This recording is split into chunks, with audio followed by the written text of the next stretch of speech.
Hai teman-teman, kembali lagi bersama saya Aldi Umbudiki Talumbani. Saya mahasiswa dari Universitas Kristen Wirawacana Sumba, Prodi Ekonomi Pembangunan. Kali ini saya akan membahas tugas tentang pasar monopoli. Selamat menyaksikan.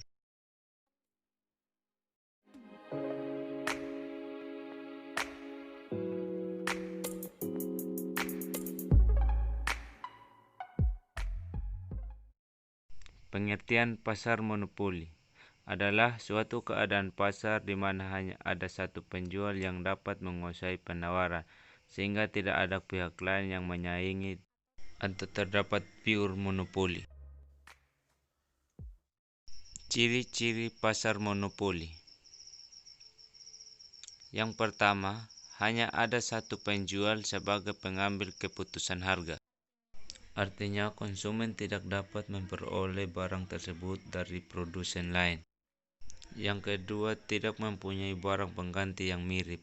Artinya barang tersebut satu-satunya jenis barang yang seperti itu dan tidak terdapat barang mirip yang dapat menggantikan barang tersebut.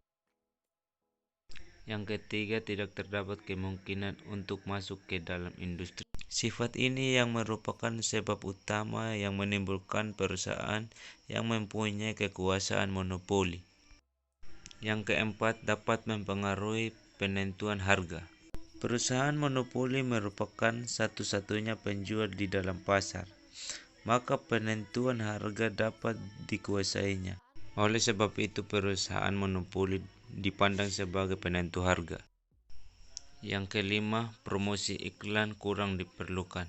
Karena perusahaan monopoli adalah satu-satunya perusahaan di dalam industri yang tidak perlu melakukan promosi penjualan secara iklan. Adapun faktor yang menimbulkan pasar monopoli. Yang pertama, perusahaan mempunyai suatu sumber daya tertentu yang unik dan tidak dimiliki perusahaan lain. Yang kedua, perusahaan monopoli pada umumnya dapat menikmati skala ekonomi hingga tingkat produksi yang sangat tinggi. Yang ketiga, monopoli wujud dan berkembang melalui undang-undang, yaitu pemerintah memberi hak monopoli kepada perusahaan tersebut.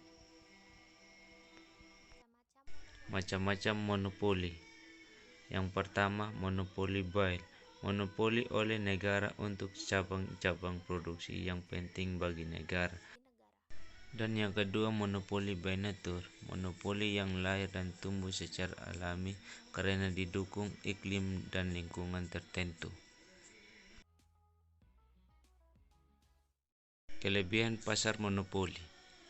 Yang pertama, perusahaan mampu melakukan penelitian, pengembangan produk. Yang kedua, dapat meningkatkan daya saing perusahaan apabila monopoli dapat diperoleh karena kemampuan efisien. Yang ketiga, dapat mendorong kemajuan teknologi terutama pada monopoli masyarakat. Kelemahan pasar monopoli.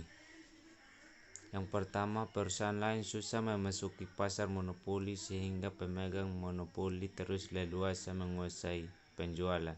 Dan yang kedua, menciptakan ketimpangan distribusi pendapatan karena keuntungan yang didapat monopolis terlalu besar dan diterima secara terus-menerus.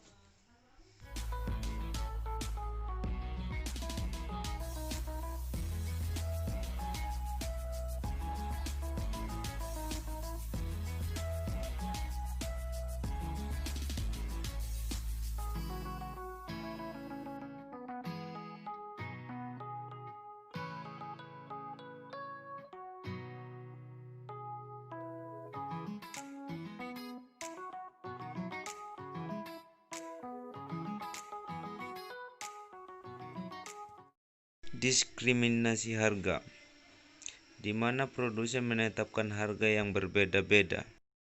Misalkan produsen akan menawarkan harga tinggi kepada konsumen yang tidak peka terhadap kenaikan harga. Contohnya pihak industri dan produsen. Produsen juga akan menerapkan harga yang murah kepada konsumen yang peka terhadap kenaikan harga.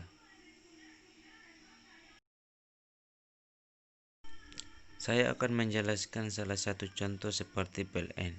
PLN menerapkan berbeda-beda tarif. Dia akan menjaga harga tertinggi terhadap industri dan menerapkan harga terendah terhadap perumahan. Hal itu disebabkan untuk menjaga kestabilan perekonomian dan juga tidak adanya ketimpangan antara masyarakat. Hanya ini penjelasan dari saya. Semoga bermanfaat. Sekian dan terima kasih.